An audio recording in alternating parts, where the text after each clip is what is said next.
कुछ चुल्लू भर पानी है तो शर्म से डूब के मर जाइए। जो आला हुकाम में इस शहर के, ये कत्ल है। तशद्दुद के बाद, टॉर्चर के बाद कराची के एक हंसते खेलते एम्बिशियस पढ़े लिखे नौजवान का बेमाना कत्ल है। आप लोग तफ्तीश नहीं कर रहे, आप खानदान को हरास कर रहे हैं। गोली कमर में लगी, कमर से निकली, छठी पसली को तोड़ते हुए, चीरते हुए, फ्रैक्चर कॉज करते हुए, जिसके असरात पांचवी पसली पे भी आए।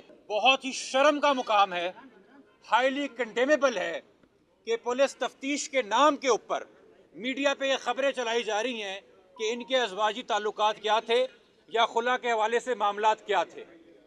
इस इखलाकी पस्ती और समाजी कदरों की पस्ती का जवाब हमें IG Sindh, AIG Karachi, SSP Samiullah Soomro से चाहिए कि अब आपको चूंकि पता है कि जो झूठ और फरेब आप 10 दिन से इस कौम को, इस शहर को पिला रहे थे, उसका आज पर्दाफाश हो गया है, सच सामने आ गया। जो रिपोर्ट में भी आपके सामने रखूंगा, तो आपने कहा ये कहीं कातिलों तक ना पहुंच जाएं, अब ये कातिलों के अरेस्ट की डिमांड ना करें, उन बाअसर लोगों को हथकड़ी पहनाने को ना कहें, तो इनके घर की जाती बातें, इनके कोई माली मामला थे, बाप की मजबूरी है तो उसकी ऑडियो कॉल ढूंढ ढूंढ के लो, कातिल नहीं पकड़ रहे। इस्लामाबाद से कहीं और से ढूंढ ढूंढ के महीनों पुरानी रिकॉर्डिंग निकालो कि फ्रस्ट्रेट कर दो मीर हुसैन को और मरियम हुसैन को, इमोशनली एग्जॉस्ट करो, ह्यूमिलिएट करो।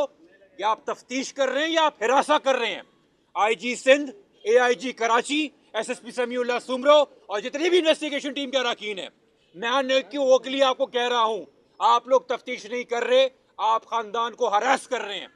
10 दिन ये खानदान चुप बैठा रहा, इसने आपको नहीं बताया मीडिया को कि इनमें से किन किन अफसरों ने घंटों रूम में बिठा के, अपने बयान तो लेने नहीं आए मगर अपने दफ्तर में बिठा के बार बार वालिदैन को कहा कि भाई सुसाइड है, मान ले हमारा तजुर्बा है, खुदकुशी कर गया आपका लड़का, मान लें, बैठ जाएं, घर जाके बस शोक मनाएं और उसके लिए कफारा अदा करें।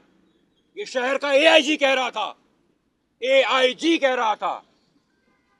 आज जो मेडिकल रिपोर्ट बनी, जुडिशियल मजिस्ट्रेट की निगरानी में जो एग्जीक्यूशन हुई, उन्होंने वाजे कर दिया, 14 सवाल लेके गए थे, सारे सवालों के जवाब दिए। पहली चीज जो तस्वीर में नजर आ रहा था वो बॉडी में सामने आई कि उसको यहाँ ठोड़ी के ऊपर एक इंजरी हुई थी।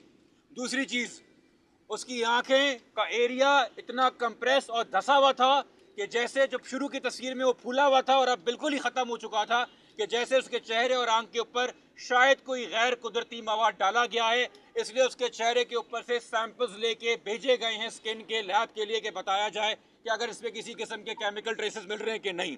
उसके माथे के ऊपर चोट का निशान था, उसकी नाक पे यहाँ पे चोट का और यहाँ इस तरफ से